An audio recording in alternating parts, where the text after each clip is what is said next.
நம் நாட்டை நம் மண்ணையும் காக்க பல பேர் உயிர்த்தியாகம் செய்துள்ளனர்.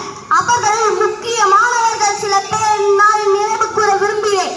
ஆங்கிலேயருக்கு எதிராக ஆயுதத்தை ஏந்தி நமக்காக போராடியவர்கள் மாவீர அழகுமுத்துக்கோன், பூலி தேவர், மருது சகோதரர்கள், திண்டுக்கல் நாயக்கர், வீரமங்கை வேலுநாச்சா, வீரபாண்டிய கட்டபொம்மன், தீரன் சின்னமலை ஆகியோர் ஆவர்.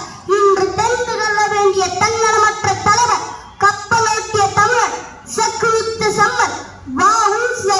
ஐயாவை நினைவு கூற விரும்புகிறேன். வ.உ.சி.யின் முழு பெயர் வள்ளியப்பன் உலகநாதன் சிதம்பரம் பிள்ளை.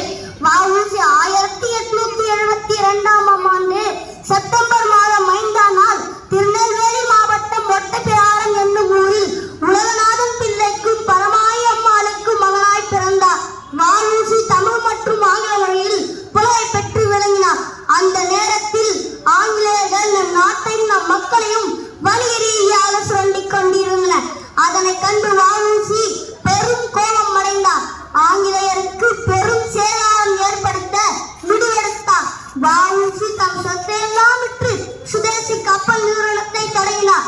அது மட்டுமல்ல, அந்த காலத்திலேயே 10 லட்சம் ரூபாய் மதிப்புள்ள SS லாபா, SS காளியாண்டி இரண்டு கப்பலை வாங்கினார்.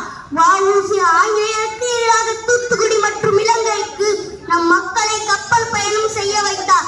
இந்தியாவின் முதலாக 2 கப்பலை வாங்கி ஆங்கிலேயருக்கு எதிராக ஓட்டியவர் தான் நம் தமிழ்நாடு வ.உ.சி. ஆவார்.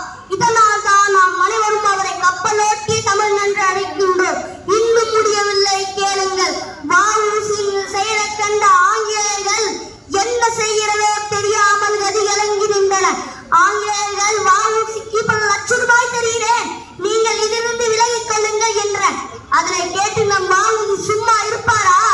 ஆங்கிலேயரை என் நாட்டிலிருந்து அடியோடு விரட்டுவதே லட்சியம் என்றார்.